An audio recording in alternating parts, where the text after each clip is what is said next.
19h à Alger. Merci d'être au rendez-vous de l'information sur Al24 News. À la une de l'actualité de ce mercredi 31 juillet. La main criminelle sioniste assassine le chef de file du Hamas, Ismail Haniyeh, à Téhéran. Ce sera le grand angle de ce 19h.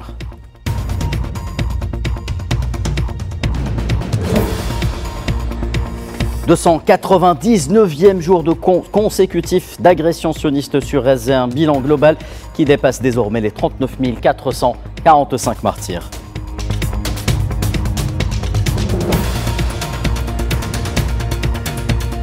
Dossier Sahraoui, explication et exposé des motifs du chef de la diplomatie algérienne Hamada Attaf qui tient une conférence de presse sur laquelle il revient justement sur le changement de position française au sujet du dossier du Sahara occidental.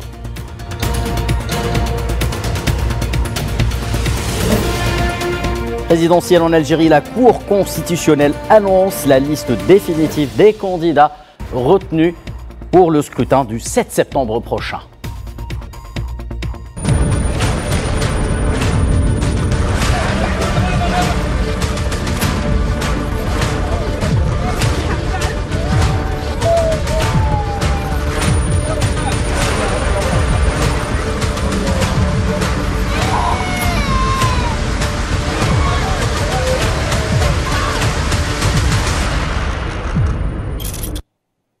Madame, Monsieur, bonsoir. L'actualité de ce mercredi 31 juillet est largement dominée par ce nouvel attentat meurtrier perpétré par l'entité sioniste, cette fois-ci contre le chef du bureau politique du Hamas, Ismail Haniyeh, a été assassiné par une frappe de l'occupation alors qu'il se trouvait à Téhéran pour participer à la cérémonie d'investiture du président iranien Pezeshkian. La main criminelle de l'entité sioniste entachée de nouveau par le sang des valeureux martyrs de la résistance palestinienne. Le numéro 1 du Hamas est désormais un martyr palestinien. Ismail Haniyeh, l'une des figures emblématiques de la résistance, a été assassiné dans une résidence à Téhéran à la suite d'un raid aérien sioniste dans la nuit de mardi à mercredi. Ce sont les dernières images de Haniyeh à Téhéran, au Parlement iranien, en marge de sa participation à la cérémonie d'investiture du président Masoud Pezeshkian et lors d'une rencontre avec le guide suprême iranien Ali Khamenei. Quelques heures plus tard, les gardiens de la révolution et les médias iraniens ont annoncé son assassinat. Ce meurtre odieux a été confirmé par le Hamas quelques instants plus tard. Le mouvement palestinien affirme qu'il ne restera pas sans réponse. Âgé de 62 ans, Ismail Haniyeh était le chef du bureau politique du Hamas depuis 2017. Il vivait en exil volontaire au Qatar. Membre du Hamas depuis sa création en 1987, il a été à plusieurs reprises détenu dans les geôles sionistes durant la première intifada et se fera connaître du monde entier en 2006 lorsqu'il devient Premier ministre de l'État palestinien. Le président palestinien Mahmoud Abbas a condamné fermement cet assassinat, le qualifiant d'acte lâche et d'évolution dangereuse. Il a décrété une journée de deuil. L'Iran, lui, a décrété 3 jours de deuil national. Cet acte criminel a suscité plusieurs réactions qui évoquent le risque d'une escalade dans la région. Selon les brigades Al-Qassam, l'assassinat de l'homme politique du premier plan fera passer le combat à de nouvelles dimensions avec de grandes conséquences pour toute la région.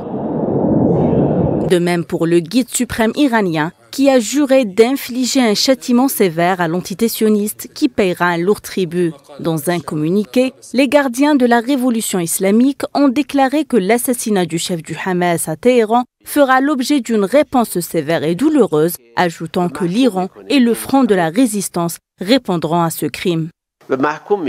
Nous condamnons cette opération brutale et douloureuse commise par l'entité sioniste. Grâce aux efforts des forces de sécurité et des organisations concernées, un rapport sera communiqué à la population dans les plus brefs délais. Et je demande que les investigations nécessaires soient effectuées sérieusement afin que l'entité sioniste n'ait pas la conviction de pouvoir sévir en toute impunité. Le porte-parole du ministère iranien des Affaires étrangères, Nasr Kanani, a déclaré que l'effusion du sang pur du martyr d'Ismail Haniyeh ne sera jamais vaine. Sur le terrain, les réactions ne se sont pas faites attendre. Une grève générale dans les territoires palestiniens et des marches de colère ont eu lieu au Liban, au Pakistan et en Cisjordanie occupée. pour condamner l'assassinat d'Ismail Haniyeh. À Ramallah, Al-Khalil, Naplouse, Tolkaram et Toubas, les voix des Palestiniens s'élèvent dans le ciel d'une Palestine meurtrie dans sa chair, mais qui ne veut rien céder à l'ennemi. Le martyr Ismail Haniyeh sera enterré vendredi à Doha après des funérailles à Téhéran. Nous allons tenter d'analyser en long et en large cet assassinat portant signature sioniste du chef de file du mouvement palestinien Hamas est l'une des figures phares de la résistance palestinienne. Avec les invités du 19h, Riyad Sidawi, directeur du Centre arabe de recherche et d'analyse politique et sociale, nous rejoint de Genève. Hamdan Damiri, coordinateur de la communauté palestinienne en Belgique, nous rejoint également de Bruxelles. Et enfin, Christophe Oberlin, chirurgien ayant servi à Reza, qui est avec nous depuis Paris. Bonsoir, messieurs. Bonsoir. Bonsoir. Riyad Sidawi, je commence par vous. Alors, un nouveau crime odieux vient confirmer les intentions bellicistes de l'entité sioniste à l'égard du peuple palestinien et de ses méthodes crapuleuses en total mépris de l'ensemble des règles internationales. Oui, on peut qualifier l'entité sioniste comme un État voyou qui ne respecte ni le droit international, ni éthique d'ailleurs, ni éthique humaine. Et aujourd'hui, juste avant de passer sur votre antenne, j'ai vu sur Al Jazeera qu'aussi le haut commandant de Hezbollah, Fouad Shukr, est décédé. Donc, oui, une information qui n'a pas encore été confirmée, pour précision. D'accord, ce que je viens voir sur l'antenne de Al Jazeera, la chaîne d'information continue, mais évidemment, c'est un État voyou qui ne respecte pas le droit international. Pourquoi? Parce qu'il est protégé par les États-Unis d'Amérique. C'est le protégé des États-Unis d'Amérique, donc les Américains les laissent faire. Alors que ce soit la Cour internationale de la justice, que ce soit le secrétaire général de l'ONU, M. Guterres, des États, un consensus mondial. Il faut que l'entité sioniste arrête son agression contre le peuple palestinien. Mais comme je l'ai dit, c'est un État voyou qui ne respecte pas. D'ailleurs, il y a une résolution du Conseil de sécurité qui exige de l'entité sioniste d'arrêter immédiatement son agression contre le peuple palestinien. Or, on n'a pas vu une coalition armée qui bombarde Tel Aviv, comme était le cas en 1991 avec Bagdad, ou en Tripoli 2011. Pourquoi? Parce que les États-Unis d'Amérique qui protègent aveuglement, inconditionnellement l'entité sioniste. Mais il y a la résistance. De l'autre côté, il y a la résistance. Nous savons bien aussi que Yasser Arafat a été assassiné, empoisonné aussi Yasser Arafat. Mais la cause palestinienne continue, la résistance continue. C'est un peuple qui résiste. Ce ne sont pas des individus qui résistent. C'est un peuple entier qui résiste contre l'occupation israélienne. Merci Riyad Sidawi, restez avec nous. Un attentat terroriste Hamdan Damiri contre un nouveau chef de la résistance palestinienne, preuve en est que l'entité sioniste n'a aucune intention en réalité d'aller vers un cessez-le-feu. Absolument, absolument. Donc depuis presque 10 mois maintenant que la population civile palestinienne à Gaza subit ce qu'on appelle un génocide, ni plus ni moins. On ne peut pas appeler autrement ce qui se passe à Gaza. Et il est prouvé maintenant que ce gouvernement israélien, je dirais fasciste au pouvoir en Israël, ce gouvernement n'a aucune intention de mettre fin à l'agression dont la population civile palestinienne est victime depuis 10 mois presque. Donc Netanyahou qui vient d'arriver presque de retourner donc des États-Unis, à peine il est arrivé donc à Tel Aviv, et voilà ce qu'on voit donc depuis hier et ce matin, on voit 12 attaques extrêmement dangereuses et graves, je dirais, et dont ces 12 attaques visent deux capitales. La capitale libanaise, c'est-à-dire Beyrouth, et la capitale iranienne, donc Téhéran. Donc, ce sont 2 actions extrêmement graves qui peuvent, à mon avis, mener la région dans une nouvelle phase, une phase où les affrontements seront beaucoup plus graves, beaucoup plus. Ils vont monter, donc, je dirais, ces affrontements entre Israël et surtout l'axe de résistance, parce qu'il y a un axe de résistance qui coordonne ses efforts, son travail, etc., etc.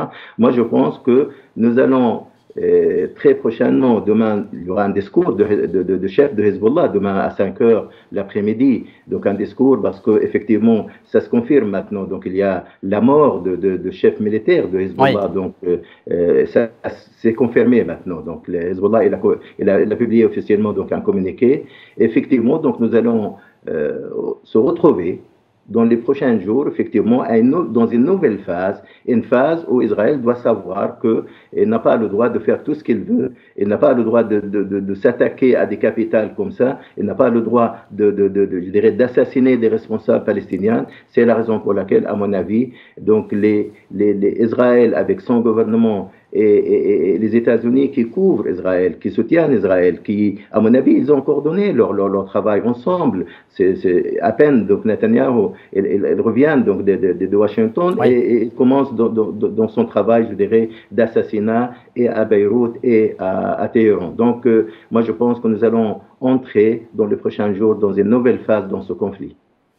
Merci Hamdan Damiri. Christophe Oberlin, vous qui avez assisté au plus près donc à la souffrance des Palestiniens de Gaza, quelle lecture faites-vous peut-être de cet assassinat odieux sur le plan du droit international humanitaire?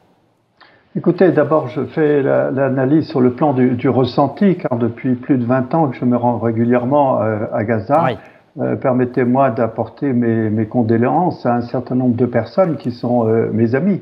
J'ai rencontré un certain nombre de fois Ismail Haniyeh, donc je présente mes condoléances à sa famille et je dirais malheureusement à ce qu'il en reste de sa famille. Je la présente rappelons qu'un grand nombre de la famille de Ismail Haniyeh a été assassiné au préalable, oui, à l'entité sioniste. J'apporte mon soutien et mon amitié à Mahmoud Zahar, qui est un ami de plus de 20 ans, à Khalid Aya, à Moussa Abou Marzouk, à Bassem Naïm. Concernant Khaled Meshal, qui fait partie de ces leaders importants, je n'ai pas la chance de le connaître intimement, mais en tout cas, cet assassinat nous fait penser que Khaled Meshal a fait l'objet d'une tentative d'assassinat, très précisément le 1er octobre 1997. On a essayé de lui injecter un dérivé du fentanyl. Ça se passait en Jordanie. Et à l'époque, le roi Hussein a eu une véritable posture d'homme d'État, c'est-à-dire qu'il a exigé immédiatement, et c'était M. Netanyahou qui était aussi aux commandes du côté israélien, il a exigé immédiatement d'obtenir l'antidote et il a brandi la menace de rompre la paix, l'accord de paix qui avait été signé entre la Jordanie et Israël. On aurait bien aimé, et je l'espérais naïvement, il y a 9 mois, que l'actuel roi de Jordanie prenne les choses en main comme l'avait fait le roi Hussein. Alors malheureusement, comme ça a été dit par l'intervenant précédent, il semble qu'on assiste maintenant il n'y a plus de limite au crime. On assiste peut-être maintenant au début d'une série d'assassinats dissimulés. Je voudrais rappeler quand même à ceux qui nous écoutent que le mouvement Hamas de libération n'a jamais fait d'action armée en dehors de son territoire national, alors que nous, par exemple, en France, nous le savons, même chez nous, des assassinats ont eu lieu, et en particulier des assassinats de personnages politiques tout à fait civils. Oui, on rappelle celui de Mohamed Boudia, un fatigable défenseur. Les méthodes qui sont employées par M. Netanyahou et qui maintenant semblent ne pas avoir de limite. Alors, je voudrais rappeler ce qui a été dit maintes fois par les dirigeants du Hamas, par le Cheikh Yassine, auquel je m'intéresse particulièrement en ce moment. Ce mouvement est mal connu, et finalement, tous ceux qui crient à la reconnaissance des frontières de 67, depuis 1990, le Hamas accepte la création d'un État palestinien dans les frontières de 67, avec une trêve de longue durée. Autrement dit, il y a beaucoup de procès d'intention dans tout ça. Mais ce que je voudrais ajouter aussi, qui me semble important, c'est qu'après cet assassinat lâche, misérable et très lourd pour l'avenir, on assiste à une préparation dans les médias occidentaux à d'autres meurtres. Et en particulier, je voudrais citer quelqu'un pour lequel je croyais avoir de l'estime, qui est Dominique de Villepin, qui a, dans une interview récente, appelé à l'éradication des dirigeants du Hamas. Je dis bien l'éradication des dirigeants du Hamas. S'il ne s'agit pas d'un appel au meurtre, en tout cas, le résultat est là. Il a en effet la responsabilité de ses propos. Également un article d'une page du journal Le Monde, sous la plume de Benjamin Barthes et de Louis Humbert, qui décrivent Yahya Sinwar d'une manière totalement fallacieuse, complètement idiote. Ils n'ont fait aucune analyse des sources concernant Yahya Sinwar, ses déclarations lorsqu'il était en prison à la télévision israélienne et lorsqu'il a été élu à la tête de la bande de Gaza en 2018. Yahya Sinwar reste dans la ligne du Cheikh Yassine et de tous ceux, y compris Ismaël Haniyeh, c'est-à-dire qu'ils sont poussés à la guerre, ils ne la cherchent pas, et s'ils vont dans les tunnels, eh bien c'est parce qu'il y a un siège et la création d'un État palestinien. Eh bien, on aimerait bien que d'autres dirigeants européens suivent l'exemple d'un certain nombre de pays. Et je pense en particulier à M. Macron qui, une fois de plus, eh bien, joue avec une carte en main qui correspond finalement à la vie et à la mort des Palestiniens. Il refuse toujours pour l'instant, et je l'ai su par sa conseillère diplomatique concernant le Proche-Orient, il refuse toujours de reconnaître l'État de Palestine. Merci Christophe Oberlin.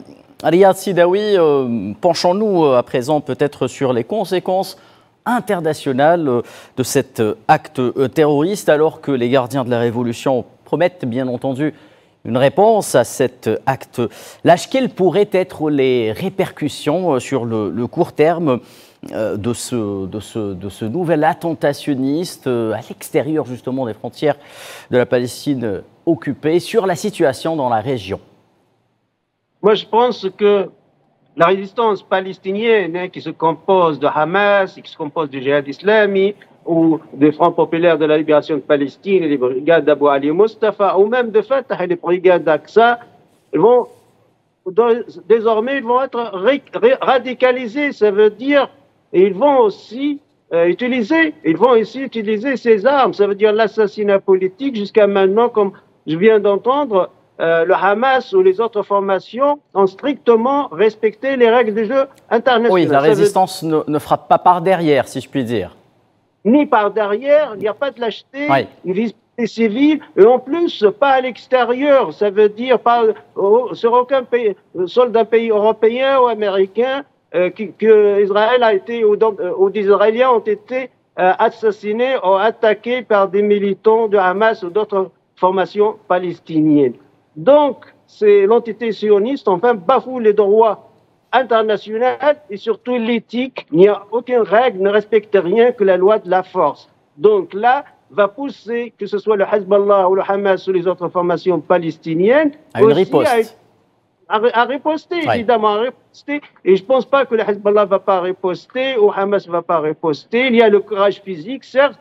Il n'y a pas un équilibre d'armes, il n'y a pas un équilibre. Nous ne sommes pas face à deux armées classiques, non. Nous sommes face à une armée très très puissante par les armes américaines, face à une résistance populaire, comme la résistance du peuple vietnamien ou la résistance du peuple algérien ou d'autres résistances dans le monde. C'est la résistance populaire. Donc, je répète, ça ne va rien dire pour la cause palestinienne de l'assassinat de Ismaël Haniyeh. Certes, c'est un homme de grande valeur, c'est une grosse perte, mais la résistance va continuer. Et la donne de la résistance ne va jamais être changée. Très bien, merci Riyad Sidaoui. Hamdan Damiri, la résistance palestinienne va continuer de plus belle et cet assassinat ne fera que renforcer la conviction, selon vous, du peuple palestinien qu'il faut, bien entendu, d'une manière ou d'une autre, en finir avec cette occupation qui dure depuis de longues années. Oui, bien sûr, la résistance palestinienne va continuer. Ça dure depuis 1948, même avant 1948, il y avait une résistance palestinienne. On se rappelle de la révolution de 1936, etc. Donc la Palestine, c'est une terre de révolution, en fait. Donc ça va continuer sans doute. Et moi, je pense que la meilleure réponse donnée par les Palestiniens maintenant sur le plan politique, c'est de mettre en pratique l'accord de Pékin qui est signé dernièrement donc, lors d'une rencontre entre les différentes fractions palestiniennes, 14 fractions, elles étaient présentes à Pékin dans un dialogue inter-palestinien. Ils se sont mis d'accord sur un accord. Et moi, je pense que la meilleure réponse maintenant à l'assassinat de chef de Hamas, c'est un dirigeant extraordinaire, le chef de Hamas, honnêtement. C'est quelqu'un qui est pour l'unité palestinienne, c'est quelqu'un qui a travaillé beaucoup pour mettre fin à cette division palestinienne. Mais je pense que la meilleure réponse palestinienne maintenant, c'est justement de mettre en pratique l'accord de Pékin et par conséquent donc créer un gouvernement palestinien d'unité et aller vers des élections palestiniennes prochainement comme l'accord le demande, je dirais explicitement par les différentes fractions palestiniennes. Je pense que ça c'est la meilleure réponse donnée par les Palestiniens maintenant à cet assassinat. L'accord de Pékin et l'accord de Alger également qui a exactement appelé. En fait, c'est la suite. Très bien. C'est la suite de dialogue d'Alger et l'accord d'Alger avant. Très bien, merci Hamdan Damiri. Christophe Oberlin, alors si l'on compte le nombre des dernières agressions sionistes en dehors des frontières de la Palestine occupée, il y a eu l'Irak, la Syrie, le Liban et maintenant l'Iran. Pourquoi, à votre avis, l'entité sioniste cherche à tout prix à étendre le spectre de son agression sur la Palestine à l'ensemble de la région du Moyen-Orient? Écoutez, je ne suis pas analyste à ce niveau, mais ce que je crains en tant qu'homme du peuple, personne individuelle, eh bien ce que je crains, c'est que le terroriste qui est à la tête de l'État d'Israël ne recule devant aucun moyen, et aucun moyen, on pense évidemment aux infrastructures nucléaires. Il n'est pas inenvisagé lorsqu'on voit cette escalade de violence complètement incontrôlée. Il n'est pas inenvisageable et bien qu'une véritable guerre soit ouverte avec l'Iran et que l'usage de cette arme, introduite d'ailleurs en Israël par le Parti socialiste français, soit dit en passant, eh bien qu'on y ait recours. Mais ce que je voudrais dire aussi, c'est que M. Netanyahou est très isolé, il a un pouvoir pratiquement absolu, il l'a démontré encore hier, mais il n'empêche qu'il existe en Israël, et je pense en particulier à une déclaration d'Ami Ayalon, qui est un ancien directeur du Shin Bet, et qui, ces jours-ci, eh bien, préconisait des négociations, de véritables négociations devant l'échec militaire israélien à Gaza, de véritables négociations. Et je rappelle une phrase, plutôt un paragraphe, si vous me donnez une minute pour le lire, car je crois, très brièvement, Ami Ayalon disait « Je peux prouver que le Hamas n'est pas devenu plus modéré après l'assassinat du Cheikh Yassine lorsque nous nous occupons non pas de celui qui s'apprête à lui tuer, mais de ceux qui prêchent la résistance. Non seulement nous nous engageons dans une voie interdite par le droit international, nous bafouons la justice, toute considération morale, mais je parle en tant que chef du Shin Bet, c'est inefficace. Il y a un concept appelé banalité du mal. Quand 200 personnes trouvent la mort à cause d'une élimination ciblée, entre guillemets, ce procédé se transforme en travail à la chaîne et vous vous demandez de moins en moins, là, vous allez vous arrêter. Je crois que tout est dit dans cette réflexion. Je crois qu'il y a un petit espoir du côté de quelques militaires israéliens. Donc, pour faire entendre si je tente de paraphraser, Netanyahou est dans une forme de fuite en avant, tout simplement, et qui pourrait l'emmener à chercher l'escalade à chaque fois que l'échec militaire cuisant à Gaza est repris d'une part ou d'une autre. Tout à fait. Tout est envisageable avec ce dictateur. Merci infiniment, Christophe Oberlin. Je rappelle que vous êtes chirurgien et que vous avez servi à Gaza à plusieurs reprises. Merci à vous également, Hamdan Damiri, coordinateur de la communauté palestinienne en Belgique. Vous êtes ici en direct avec nous depuis Bruxelles. Et merci également à Riyad Sidawi, directeur du Centre arabe de recherche et d'analyse politique et sociale, qui était avec nous depuis Genève. La suite, justement, avec la réaction à l'ampleur de cette tragédie. Les habitants de Gaza sont unanimes dans la condamnation d'un acte terroriste barbare et dangereux pour toute la région, mais qui, selon eux, n'entamera en rien la détermination du peuple palestinien à poursuivre sa lutte contre l'occupant sioniste.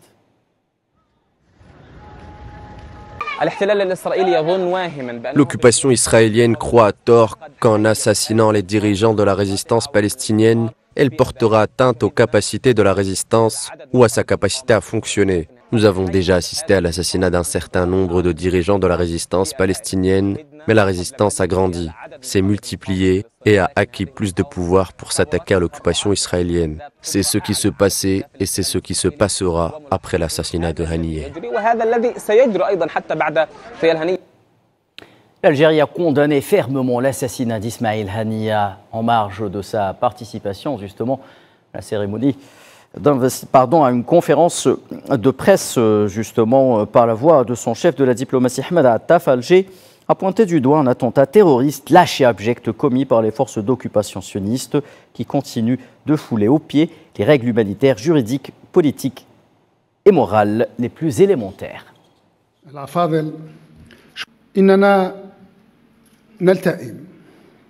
Nous nous réunissons à un moment extrêmement dangereux et à un tournant tragique après l'assassinat du chef du bureau politique du Hamas, Ismail Haniyeh, à Téhéran. Nous condamnons et condamnons fermement cette opération terroriste perfide et odieuse menée par les forces d'occupation sionistes qui continuent dans leur indifférence et leur indifférence à l'égard des règles et contrôles humanitaires, juridiques, politiques et moraux les plus élémentaires.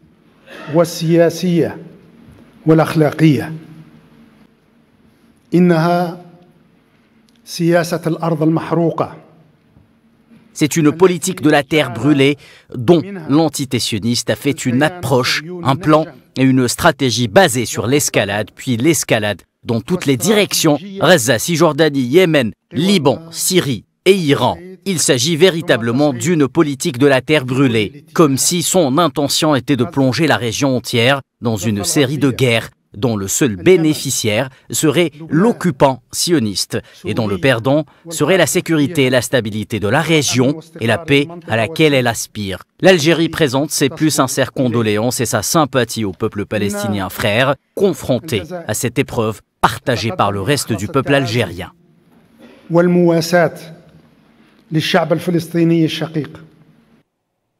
Dans de nombreuses capitales du monde, l'heure était également à la condamnation de l'attentat commis par l'entité sioniste contre le chef de file du Hamas, Pékin, Moscou, ou encore l'organisation de la coopération islamique, sans oublier les Nations Unies. Tous condamnent un assassinat qui, en guise d'escalade sans précédent, est un danger imminent pour la stabilité de la région. C'est ce qu'a noté notamment un communiqué du bureau du secrétaire général des Nations Unies.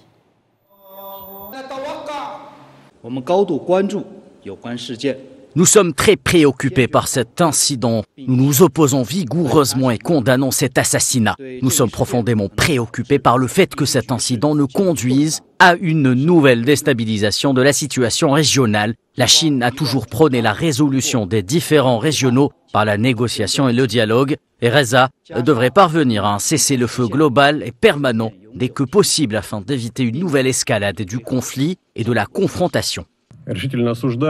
Nous condamnons fermement l'assassinat d'Ismail Haniyeh, chef du département politique du mouvement palestinien Hamas, lors d'une attaque au missile contre sa résidence à Téhéran. Il convient de noter que cette attaque a été menée sur le territoire iranien où il était invité officiellement à la cérémonie d'investiture du président iranien élu Masoud Pezeshkian.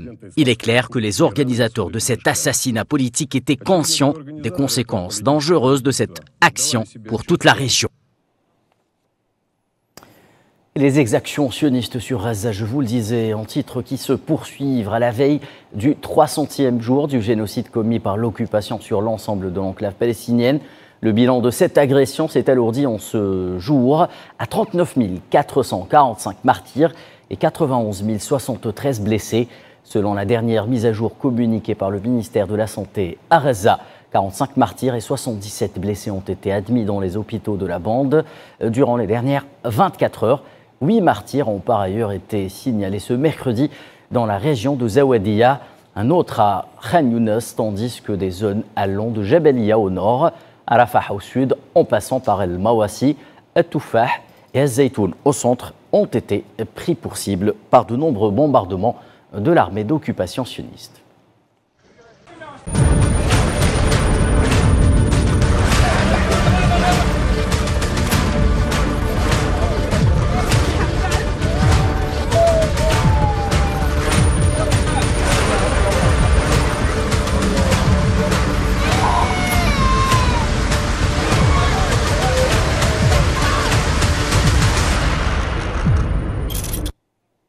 Dans le reste de l'actualité, le ministre des Affaires étrangères et de la communauté nationale à l'étranger algérien, Ahmed Attaf, a affirmé mercredi lors d'une conférence de presse tenue à Alger que la reconnaissance par la France de la prétendue souveraineté marocaine sur le Sahara occidental s'apparentait à un cadeau de celui qui ne possède pas à celui qui ne mérite pas. Avant de répondre aux questions des journalistes, Ahmed Attaf a développé un plaidoyer en 3 axes sur la forme et le contenu, ainsi que les conséquences de la position française sur le Sahara occidental et sur la paix et la sécurité régionale. القرار الفرنسي يدعم الواقع الاستعماري المفروض. La décision française soutient la réalité coloniale imposée au peuple sahraoui. Elle va dans le sens opposé des efforts diplomatiques déployés dernièrement de la part des Nations Unies et de la part d'autres partis politiques actifs, avec pour objectif de mettre fin politiquement au conflit au Sahara occidental. L'alignement de la France de façon totale aux côtés du Maroc l'élimine de tout rôle actif dans les efforts politiques visant à la résolution de cette question, que ce soit à l'intérieur du Conseil de sécurité en tant que membre permanent ou en dehors de cet organe onusien central. Et lors de cette conférence de presse, Ahmed Attaf est revenu sur la réponse claire et nette du président Abdelmejid Tebboune à son homologue français Emmanuel Macron au sujet du dossier sahraoui lors de leur dernière rencontre à Bari en Italie en marge du sommet du G7.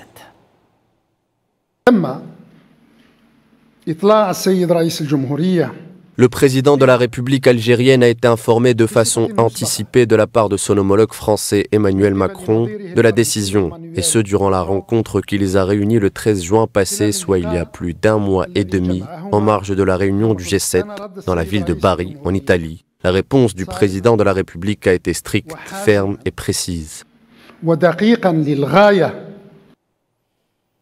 Le chef de la diplomatie algérienne a par ailleurs indiqué que le président algérien Abdelmejid Tebboune a souligné à son homologue français que la position française n'est pas qu'une simple reproduction des anciennes positions déclarées de la France.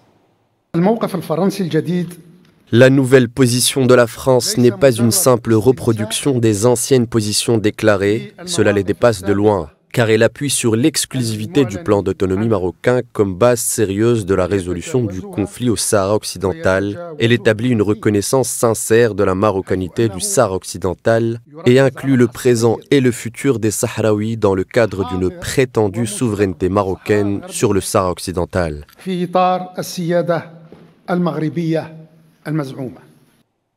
Dans un autre registre, le ministre des Affaires étrangères algérien a affirmé mercredi à Alger que le règlement du conflit entre les frères au Mali ne saurait être militaire mais uniquement politique.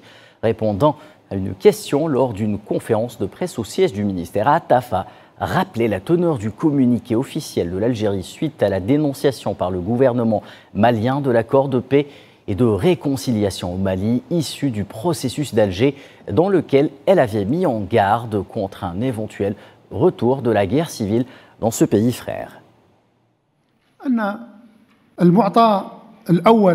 La première donnée est qu'il ne peut y avoir de solution militaire pour le conflit au Mali. Le conflit au Mali est un conflit entre frères. La solution est une solution politique et il n'est pas possible qu'il en soit autrement. Deuxièmement, nous avons dit que les accords d'Alger, de par leurs bénéfices et points positifs, ont contribué à veiller sur la souveraineté malienne et à sauvegarder l'unité territoriale ainsi que l'unité nationale du Mali. Le fait d'avoir renoncé à ces accords portera préjudice à tous ces acquis.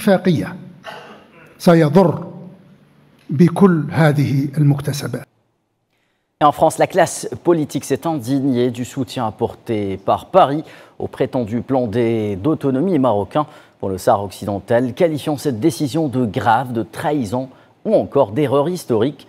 C'est entre autres la position de Marine Tondelier d'Europe Écologie Les Verts ou encore du secrétaire général du Parti communiste Fabien Roussel qui a déclaré qu'Emmanuel Macron trahit la position historique et équilibrée de la France sur les droits du peuple sahraoui comme les résolutions de l'ONU. Je vous propose d'ailleurs d'écouter en exclusivité un extrait de la déclaration du sénateur français du Parti communiste français, Jérémy Backi.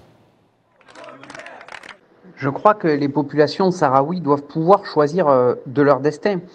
En reconnaissant la souveraineté du royaume marocain sur ce territoire indépendant, le président de la République, Emmanuel Macron, en fait, il valide l'entreprise coloniale entamée dans le sang et la violence par Hassan II et poursuit par là même aujourd'hui une logique qui va à l'encontre du droit international et qui méprise le droit international.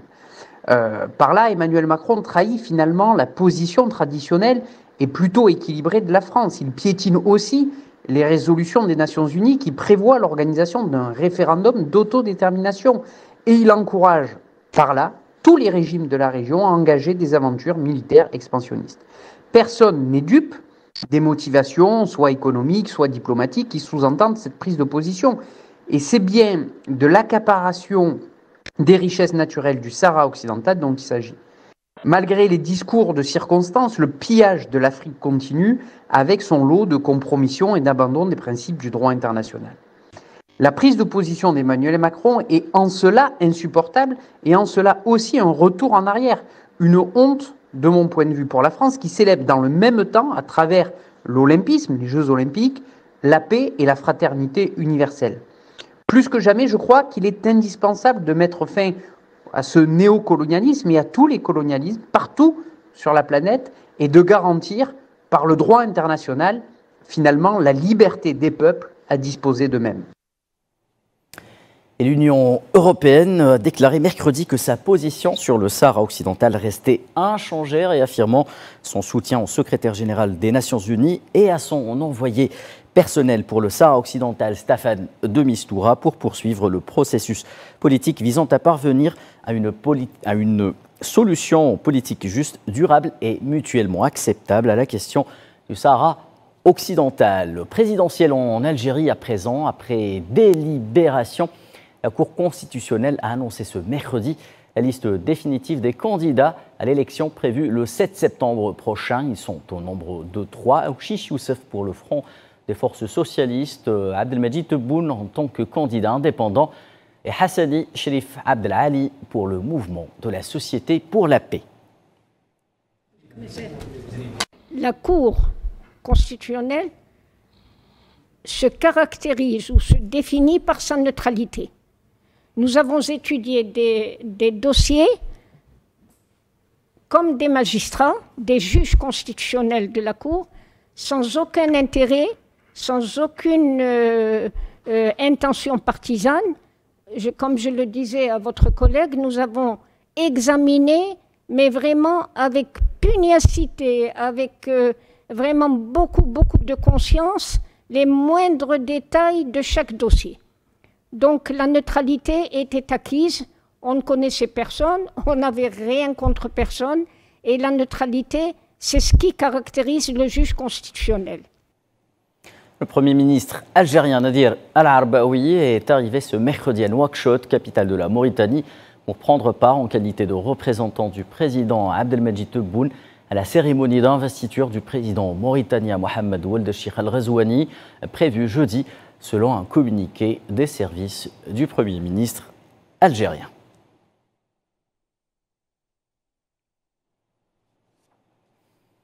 De son côté, le président sahraoui et secrétaire général du Front Polisario, Brahim Ghali, sera également présent à cette cérémonie d'investiture. Il est arrivé ce mercredi à la capitale Nouakchott en compagnie d'une délégation sahraoui officielle.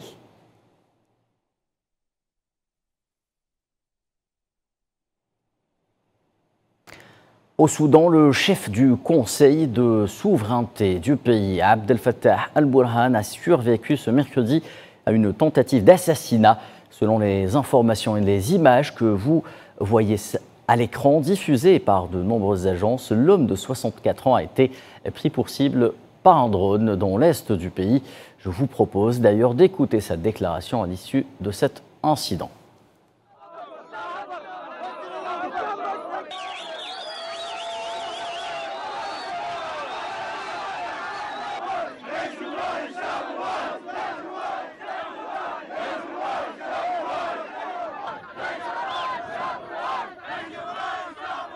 Nous ne battrons pas en retraite, nous ne nous rendrons pas. Et nous ne négocierons avec aucune partie, quelle qu'elle soit. Rien ne nous fait peur, aucun drone ne nous fera peur jusqu'à notre mort. Afrique toujours, un accord de cessez-le-feu a été conclu entre Kinshasa et Kigali dans le conflit qui oppose l'armée congolaise à la rébellion du mouvement M23 active au Nord Kivu, dans l'est de la République démocratique du Congo. Annonce faite mardi par un médiateur angolais. La deuxième réunion ministérielle entre la République démocratique du Congo et la République du Rwanda, tenue ici à Luanda, sous la médiation de la République d'Angola, aboutit à l'établissement d'un cessez-le-feu qui prendra effet à minuit le 4 août 2024, a indiqué la présidence angolaise dans un communiqué. Le cessez-le-feu sera supervisé par le mécanisme de vérification ad hoc qui sera renforcé d'après Luanda en référence au système de pacification déjà créé en réponse aux violences.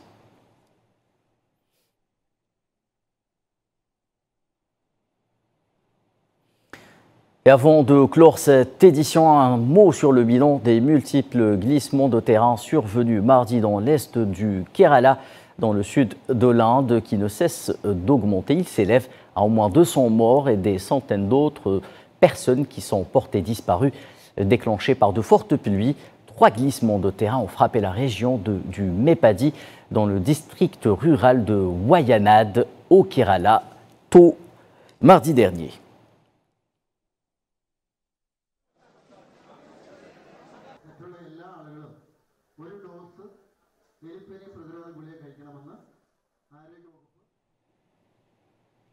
C'est la fin de ce 19h. Vous pouvez revoir ce programme sur nos différentes plateformes Internet. Merci de votre fidélité. Excellente suite des programmes sur Al24 News.